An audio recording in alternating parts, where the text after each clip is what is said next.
I believed my mom was a witch for a very long time because only a witch would do the things she did to me growing up. I understand that in African countries, parents can be straight, but this woman was the devil's incarnate. I was the eldest, with a younger sister and brother. From a very early age, she started beating me mercilessly for the smallest mistakes. I remember one day when I was about 7 years old, my siblings and I were jumping on the bed while she cooked. My little brother fell down and started crying. She walked into the room and without saying a word, she gave me 2 hot slaps. I was stunned. I was just a kid playing. She rained insults on me, cursed me while I cried, and told me to go and sit outside. For a long time, I thought she wasn't my real mom, but nobody could deny we looked exactly alike. I was a carbon copy. Still, for some reason, she treated me harshly. Sometimes she would laugh with me, act like a loving mother, take me on errands, or joke with me. But if I made the tiniest mistake, she would beat me mercilessly. There's nothing wrong with a small spank, but this woman would beat me with anything her hands could reach, especially when my dad wasn't around. She had a special cane she hid under her bed just for me. Sometimes she used my father's belt. Once, she even used the cord of an iron to beat me. She claimed it was to discipline me and that she didn't want to spoil me. I became scared of her. I avoided her completely. I had scars all over my body from the beatings. When neighbors heard me screaming, they would rush in to intervene. Sometimes I had to run and hide. Through it all, my dad was my refuge. When he was home, she didn't touch me. He protected me. And I was the reason for most of their arguments. But he was an electrician and he traveled often for work, so he was hardly home. Whenever he left, the house turned into a war zone between my mother and me. Even though she claimed she was disciplining me, she never treated my siblings the same way. And in a way, I was glad she didn't. I didn't bond with her growing up because of this. I knew she was my mom, the woman who gave birth to me, but that was it. When I was 12, she sent me to buy vegetables. On the way, one of the coins fell. I searched everywhere but couldn't find it. I knew I was dead if I returned home without the vegetables. I begged the woman selling to give them to me anyway, explaining that my mom would kill me if I came home empty-handed. Luckily, she agreed. But because I spent extra time searching for the coin, my mom accused me of playing instead of running the errand. I tried to explain, but before I could say a word, she took a pot of boiling water and threw it at me. I managed to dodge most of it, but some splashed on my leg, burning me badly. I couldn't believe it. How could a mother treat a child this way? The pain I felt wasn't from the burn. It was from realizing she might not care about me at all. She even told me she had boiled the water on purpose to teach me a lesson so that next time I would run faster. She just stood there insulting and cursing me, calling me stubborn and bad. She did nothing to treat the burn. She said it was my punishment. When I was 14, my dad died. He had been away on a work trip when his car collided with a truck. Just like that, he was gone. When I heard the news, I thought it was a joke. I even laughed like a maniac. The only person who had ever loved me was gone. Now, all I had was her. I knew my life was about to get worse, but I could never imagine how bad it was going to become. Welcome back to my channel, and I hope you are doing well today. If you are new to my channel, I'm Vera, but you can call me V, and I share amazing stories. And if this is something you love, please subscribe and like this video. And don't forget to turn on the notifications so that when I post, you'll be notified immediately. Today's shout out goes to Kesi29, Adodakwa 780, and Sam G2Q. They were the first people to comment on my last video. Thank you so much for the support, babes. You know I love you. And now, without any further delay, let's continue the story. After the funeral, my mom, who had always been a stay-at-home mother, started working. For some reason, she stopped beating me after my dad died. Maybe it was because I was older, or because she didn't have the energy anymore. But the insults and curses didn't stop. They only got worse. At 16, she will insult me in front of my friends. No small insults. She called me names no mother should call a child. If she saw me talking to a boy, even a classmate, she would call me a prostitute and say I was cheap. She would tell me I was useless and that I would never amount to anything. By then, I had had enough. I started talking back, not insulting her, but telling her to leave me alone. She would twist the story and call my grandmother, saying I was disrespectful and wanted to send her to her grave early. We argued constantly, and whenever we argued, she would throw things at me. Once, she threw a high heel at me, and it lodged into my arm. Blood wouldn't stop flowing. I still have the scar today. She would threaten to throw me out of the house. Sometimes, she would even lock me outside. Sometimes, she refused to give me money or food. I grew up with low self-esteem because of that woman. I just wanted to be loved. And I made a lot of bad choices because of that. Whenever she locked me out, I had to sleep on the veranda in the cold with the mosquitoes, no blankets, nothing. There was a young girl my age in the compound. We will call her Tina. One day, she saw me outside sleeping and went to ask her parents if I could sleep at their place for the night. They said yes. From that day, every time my mom locked me out, I went to sleep at Tina's house. I hated myself and my life. I was 18, I'd finished senior high school, and I'd completely failed.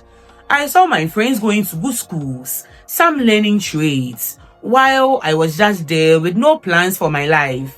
Tina eventually left for university in another region. My mom never missed an opportunity to tell me how useless I was. She called me good for nothing and a burden, even though at this point, I had gotten a job as a waitress in a restaurant to support her. Even though I wasn't making much money, I was trying my best, but she didn't care. She would say, "Look at your mate Tina. She has gone to the university. She's going to become someone, but you will be nothing. Instead of learning in school, you were sleeping with boys. Cheap girl, stupid girl, good for nothing. I regret the day I gave birth to you." Hearing those words from my own mother made me sick to my stomach. I was still a virgin at the time, yet she was calling me cheap. A word rang in my head every day. Useless, good for nothing. You will never make it in life. I won't lie, I believed her. I saw myself as worthless, useless, and aimless. I believed I wouldn't amount to anything.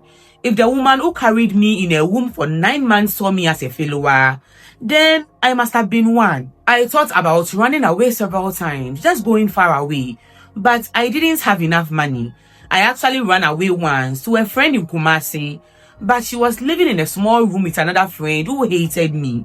I only stayed a week before a friend asked her to throw me out. I felt cursed. I came back to the very place I hated, and my mom laughed at me.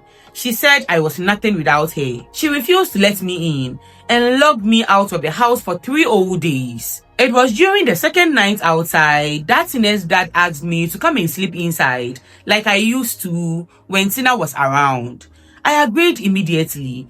I had slept outside the night before and my whole body was covered in mosquito bites. When I got there, I realized his wife wasn't around. She had traveled. Something felt off. I didn't like the way he was looking at me, but I had 2 options: go back outside and sleep in the cold with the mosquitoes, or spend the night in a warm bed. I chose the warm bed. I told myself, what is the worst that could happen? I didn't know what was waiting for me. I hadn't bathed in 2 days, so I used the opportunity to bath and wash a few things. Afterward, I saw that he had ordered some Indomie for me. We both sat on the couch after eating, watching TV. He kept looking at me, and I began to feel uncomfortable. Sometime during the night, I stood up, wished him good night, and thanked him again for letting me stay. I started walking towards Tina's room, the room I always slept in when I stayed at their house. But he stopped me. He told me I couldn't sleep there that night, saying Tina hated other people sleeping in a room when she wasn't around. He told me to come with him to his room instead. He said I could sleep on the bed with him since his wife wasn't around. I told him no. I was okay with using the couch or even sleeping on the floor, but he insisted, saying I was his guest and he wanted me to be comfortable. He held my hand and led me to his bedroom. He told me to lie down, and I did. I was like a robot, scared and unsure of what to do. I told myself, this is Tina's father. I've slept in his house many times before. He has always been nice to me. Nothing will happen. He just wants me to be comfortable. On the bed, I pushed myself to the very edge, far away from him. I was exhausted from sleeping on the veranda the night before.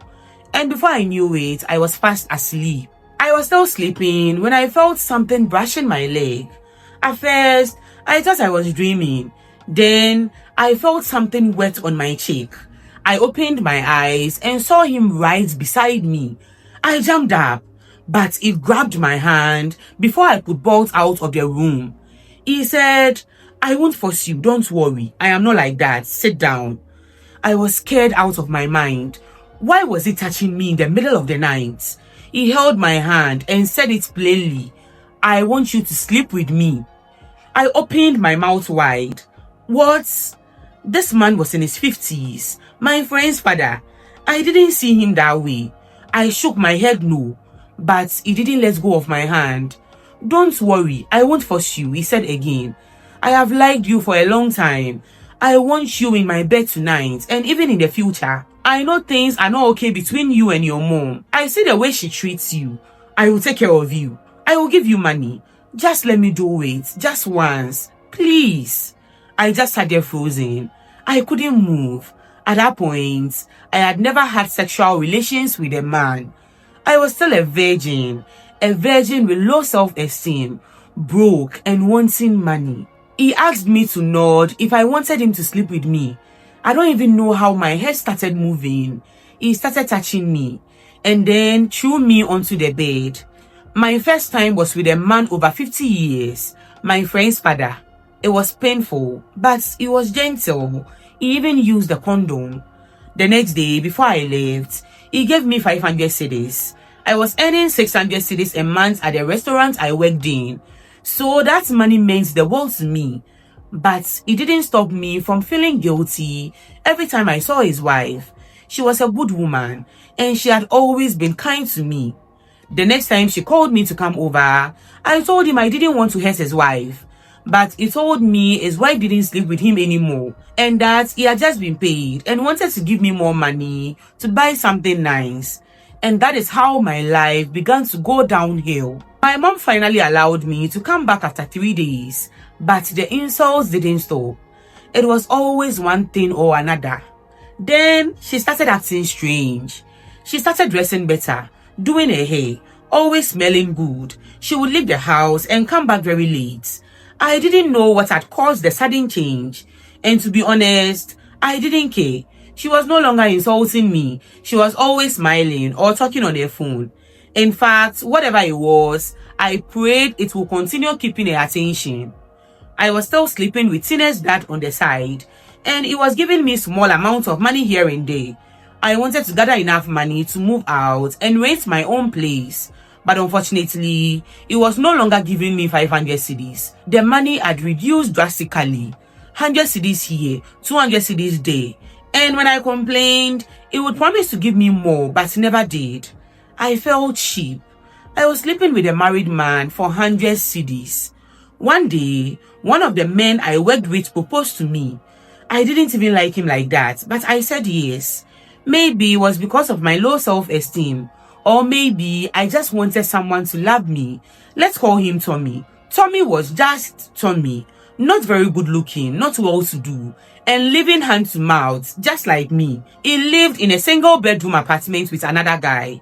And whenever I went to see him, his friend had to leave so we could have some privacy.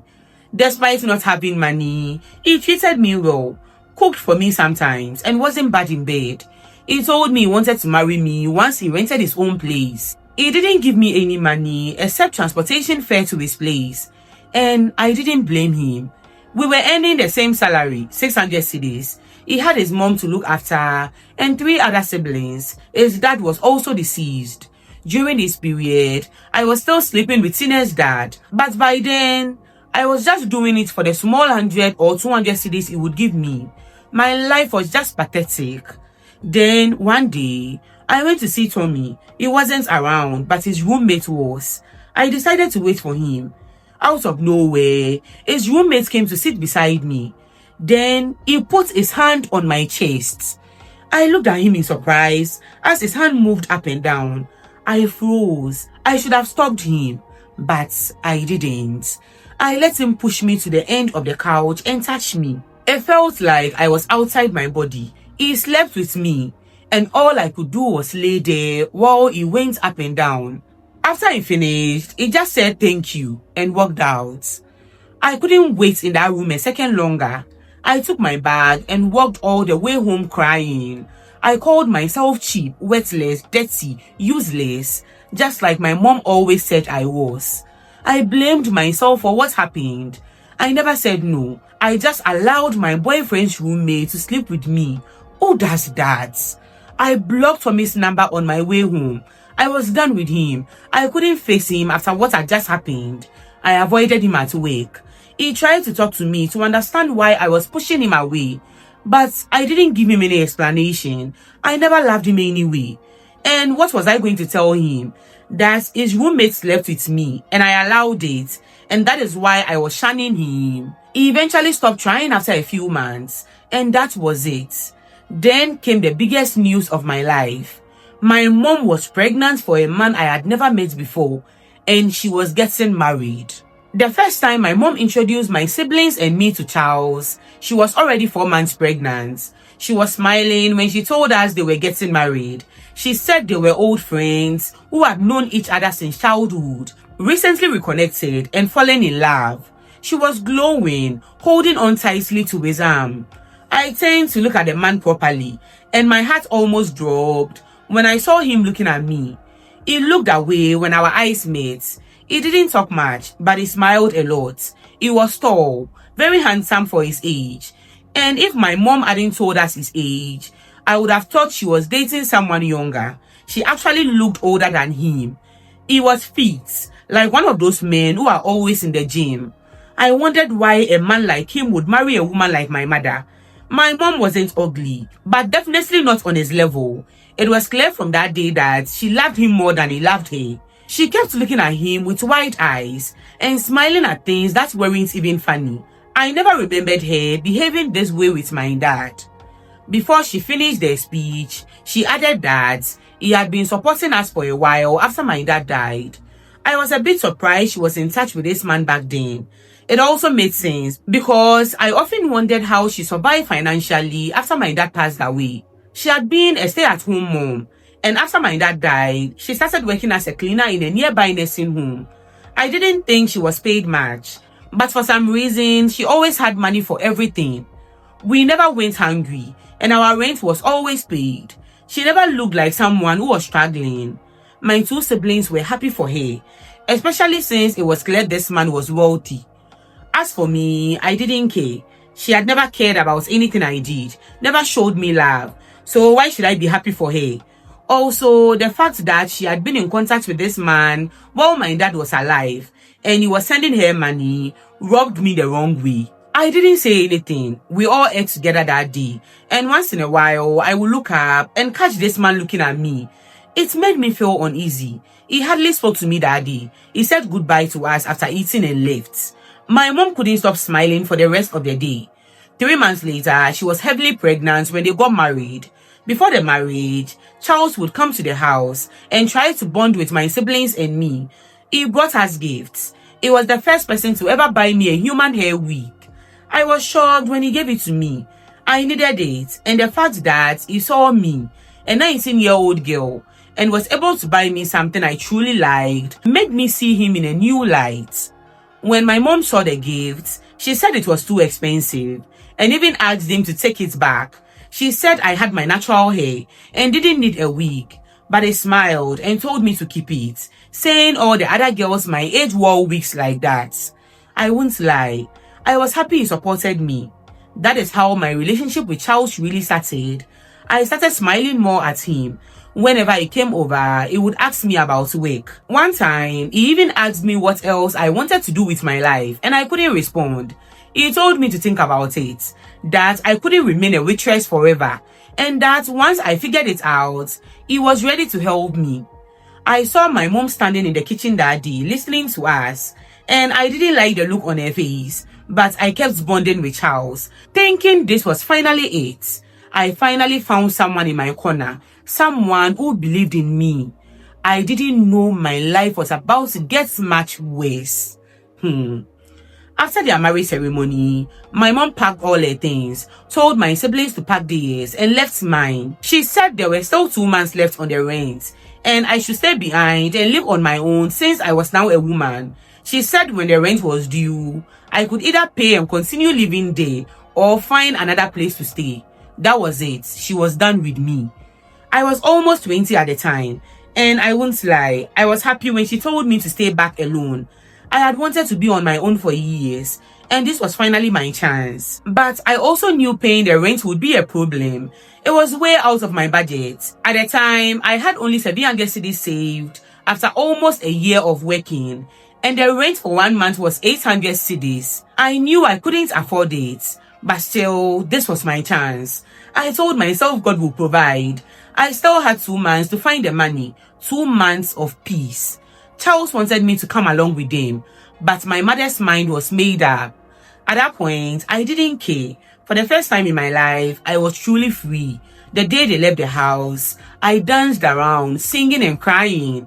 I was finally on my own. I thought myself worrying would wait. Just a few days later, disaster struck again.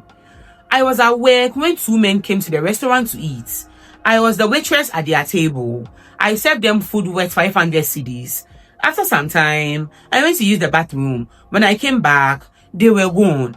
They hadn't paid. Nobody saw them leave. I just held my head and started crying. What was I going to do? I was paid only 600 cedis a month, and this 500 cedis would definitely be deducted from my salary. I was finally on my own, trying to make it, but problems just kept coming my way. I cried like a baby as the manager asked me about the money. It was straightforward. If I couldn't provide the money, it would be deducted from my salary. Some of my co-workers believed I had taken the money and was just pretending. I worked 1 whole month for nothing. I was at my lowest that day. How was I going to afford the rent now? It wasn't like I could even afford it with my salary. But my plan was to work hard and at least get 2 months rent money, give it to the landlord, and beg him to give me more time to pay the rest. I knew I was going to be homeless if I didn't think of a solution fast. My mom didn't want me in a new life anyway. She had made that very clear. I didn't really have close friends. I had stopped sleeping with Tine's father. Just being with him made me feel sick to my stomach. It made me feel worse about myself. At that point, I won't lie. I thought about going back to him, sleeping with him, and begging him to help me out. But he wasn't trustworthy. He made promises he never kept. I needed more than the 100 or 200 cedis he gave me once in a while. I thought about going out into the streets at night to join the other girls, selling my body for money. I needed to make it one way or another. But I was too shy, too timid. I didn't have the heart for that. My mom's words kept echoing in my mind. You are useless, good for nothing. You will never amount to anything. I believed that with all my heart. I was a failure. Girls my age were out there doing something with their lives, while I was just stuck, miserable, with no aim. As the day to pay my rent drew near, I received a text from an unknown number on WhatsApp. It was Charles. I had his number saved already, but this was a different number. He said he was checking on me and told me to let him know if I ever needed his help and to take care of myself. I needed money to pay my rent and thought about asking him for help, but I knew my mom would go crazy if she ever found out. But the day the landlord came knocking, almost 2 weeks after my rent was due, I knew I had no choice. I called Charles crying, begged him to help me pay my rent, and told him I had no one else. It was my last option. The only words he said on the phone were, "Hold on," then he cut the call. I thought that was it, that it was done with me. But a few minutes later, I received an alert. 10,000 cedis. I had never seen that sum of money in my life. He called me back and told me not to renew my rent. Instead of staying in a 2-bedroom apartment alone, he advised me to get a smaller place and use the rest of the money for something else. I got a place in the next town for 300 cedis a month. It was a small apartment with a tiny bathroom and kitchen, but I didn't care. It was mine. I paid my rent, bought a few things for the apartment, and still had 5,000 cedis left. I felt like the richest woman in the world. I started chatting more frequently with Charles. He would video call me late at night, sometimes just to chat. He checked in on me and gave me words of encouragement. Even my own mom wasn't picking my calls. When I called her to tell her I had rented a new place, she didn't even call me back. I told my sister to tell her, and the only thing she said was, "And so what?" I begged Charles not to tell her about the money. She would go crazy if she ever found out. He promised it would be our little secret. I started telling Charles everything. I thought I had finally found someone in my corner, someone who cared about me with no strings attached. Oh, how wrong I was. The first time I saw him after he married my mom was a month after I moved into my new place. He told me he was in town and wanted to check up on me. I was beyond excited. I even cooked for him. When he came, he seemed impressed. I thanked him over and over again for his help. I would have truly been homeless without him. But soon, I realized he wasn't there just to visit me. After eating, he suddenly held my hand. "Your beauty keeps growing day by day," he said. And before I could say a word, his mouth was on mine. I froze. Until that day, I had only seen him as a father figure. This was my mom's husband, my stepfather. He pulled back and asked if I liked it. I didn't move or say anything, but he continued kissing me and started touching me. He told me he had fallen for me the moment he set eyes on me, and I'd been waiting a long time for this. I didn't know where I got the strength, but I pushed him back. "What about my mom?" I asked. "Don't worry, she will never find out," he said. He slept with me that day, and I didn't object. Just like with Tommy's roommate, I felt like I was outside my body, like I was dreaming. He held me close after he was done and told me not to worry, that he would make sure I never lacked anything. He said he would take me back to school if I wanted, or set me up in a business. At the time, my mind couldn't fully grasp what had just happened. I just nodded along as he spoke. Before he left, he gave me 500 cedis. I stayed in bed, not moving after he left. I couldn't believe we had slept together. I thought about my mom, her hatred for me. If she found out, she would surely kill me. I cried and cried, blaming myself for attracting bad luck, for being stupid and cheap.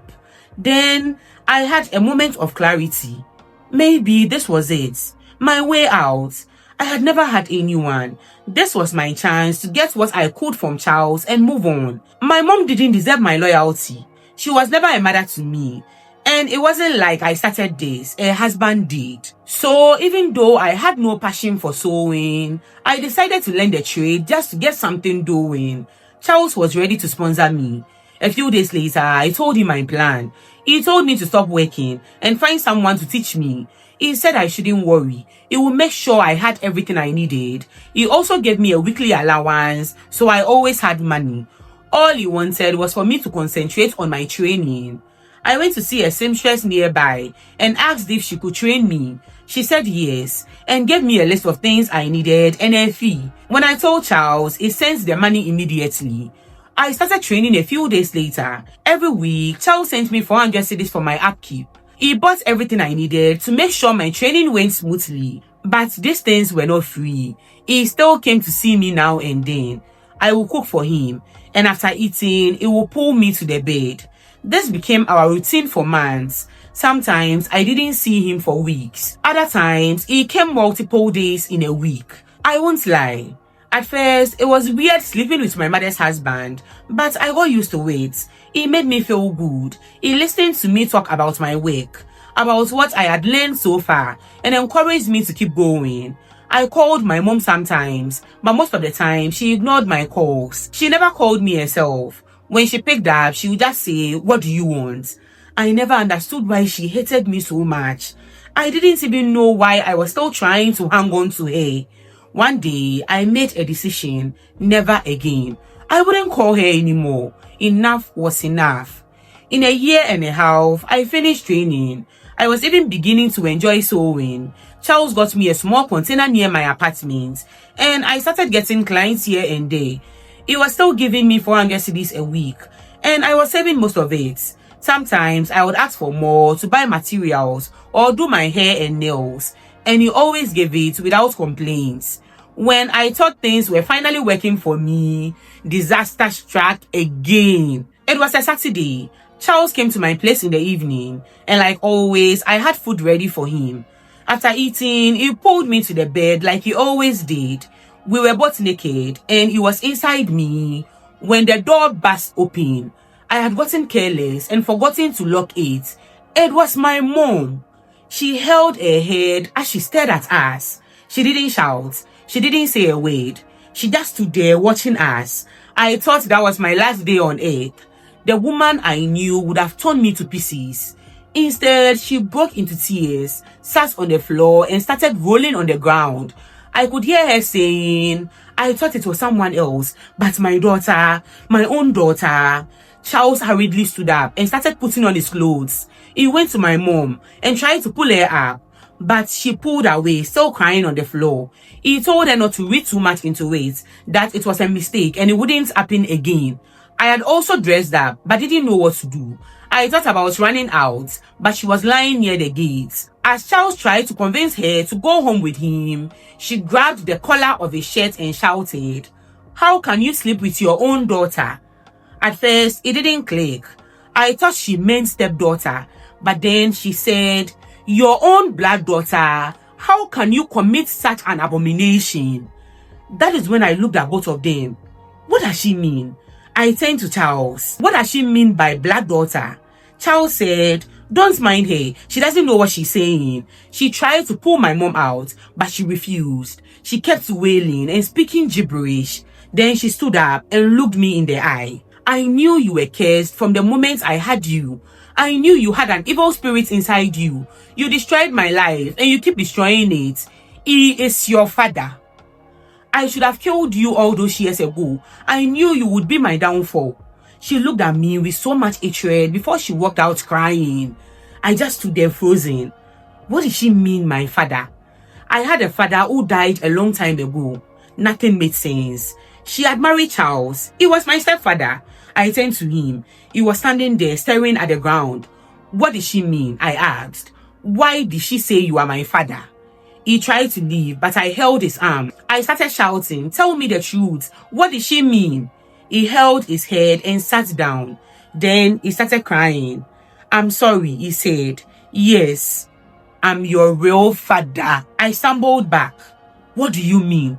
How can you be my real father?" That is when he told me the full story. Charles had been dating my mom on the side while she was with my dad. My mom was obsessed with him, but at the time he was already married. She wanted him to leave his wife for her, but he didn't want to. So she intentionally got pregnant for him, waiting until she was 5 months along before telling him. She thought that would finally make him leave his wife. But when he heard the news, he made it clear he wanted nothing to do with the baby. Scared and afraid of being a single mother, she told my late dad the baby was his. They got married soon after that. Charles said my mom tried to get back with him after having me, but he wasn't interested anymore. He cut all ties with her until she contacted him again after my dad died. By then, he was no longer with his wife, and according to him, the only reason he agreed to start a new relationship with my mom was because he wanted to meet me. He said it was never his intention to fall for me, but he couldn't help himself after he saw me. He said he fell in love with me. I just stood there frozen, trying to process what I had just heard. The only thing I could conclude from all this mess was that my mom was right. I really was caged. He tried to come close to me, but I pushed him away. I shouted at him to leave my house. He tried to stay, telling me to calm down, but I pushed him out with force. I almost ended my life that day. I had been sleeping with my own blood father, And the worst part was that he knew. He knew I was his daughter, yet he seduced me and tricked me into sleeping with him. He could have helped me without asking for anything back. Maybe my life was messed up because I was carrying his blood inside me. I couldn't eat or sleep. I locked myself indoors. Then the vomiting started. I felt weak. I thought I was just stressed from everything that had happened. But then I became feverish. I had body aches and couldn't keep anything down. One of my neighbors rushed to find a taxi after she found me collapsed on my veranda. At the hospital, I found out I was 6 months pregnant. I just stared at the doctor's lips as he told me the news. I told him it was a lie. My stomach wasn't big, and I had been menstruating every month. It had to be a mistake. He took me to the lab to run a scan so I could see for myself. That was the first time I saw hair inside my stomach. I asked them to take the baby out. I wanted nothing to do with it, but he said it was too late. I was too far along. That day, I walked home from the hospital like a zombie. Why was my life like this? When was I ever going to catch a break? I didn't want the baby inside me. I couldn't have my father's baby. I just couldn't. I went home, crawled into bed and cried. Charles kept calling and calling, but I blocked his number. I felt like my whole body was on fire. I couldn't breathe. I would stand in front of the mirror and repeat the insults my mom had said to me over the years. I am good for nothing. I am cursed. I felt like this for weeks as the baby grew inside me. I was told to come to the hospital for some tests, but I didn't go. I didn't care about the baby. I didn't want it. One day, I smacked my stomach hard, raining insults on the baby, cursing it, just like my mom used to curse me. I looked into the mirror and saw my mother's face staring back. I was becoming her. That was the first time I really looked at my growing belly. This baby was innocent. It didn't deserve any of my pain. It wasn't to blame for the mess that was my life. I had no one. I never did. But now, I had someone growing inside me. Yes, it was my father's baby, but it was also mine. The next day, I went for my test. My rent was almost due, so I told the landlord I wasn't renewing. I packed all my things and moved to another region. I changed my number. I didn't even call my siblings to let them know where I was. I wanted to start afresh. Thankfully, I had money saved from the weekly allowance Charles had given me. I had my baby a few weeks later and I fell in love the moment I saw her face. She's 3 years old now, my little angel. I was scared for a long time that I would become my mom, that I would treat my baby the way she treated me. But I am not her. I have given my heart and soul to my child. I could never imagine hurting her. As she grew up, I still couldn't understand how much hatred my mom had for me and what I had ever done to her. I made mistakes. I should never have slept with Charles, but I was broken. I didn't understand love. I felt worthless and valueless. That is why I let those things happen to me. But when I think about my daughter going through the same things, I felt sick to my stomach. I knew I had to be strong for her. I needed to be better. So I started rewiring my brain. I stopped holding on to my mother's words. Every morning, I tell myself kind words. I am beautiful. I am strong. Not everyone could have survived the things I have gone through. I am not cursed. I will be better for her. I am worthy and I deserve good things. I am still sewing. I even have 2 girls I am training now. Last I heard, Charles was still with my mother. I don't care about them anymore. No one knows I have a daughter. They don't know where I live. And I intend to keep it that way forever. Oh, this story. Babe, I am happy things are finally working for you. I cannot imagine what you've gone through. It was not your fault. You are worthy. Like, I don't know how to feel. I cannot imagine what you went through when you found out Charles was your father. Like, what is wrong with that man? How can you sleep with your own daughter? Daughter you were never there for. Hey, babe, I'm happy things are working out for you. Be there for your daughter. Love your daughter. Forget them. You've got this. Let me hear your thoughts down below about this story, because this story, hey, And now, Abi, you know, Dada, this is a judgment-free zone. We listen, we don't judge. So please be kind to her in the comment section. And if you've not subscribed yet, what are you waiting for, babe? Please subscribe and like this video. And don't forget to turn on the notifications so that when I post, you'll be notified immediately. Thank you so much for watching. See you next time. Okay, I'm done. Bye.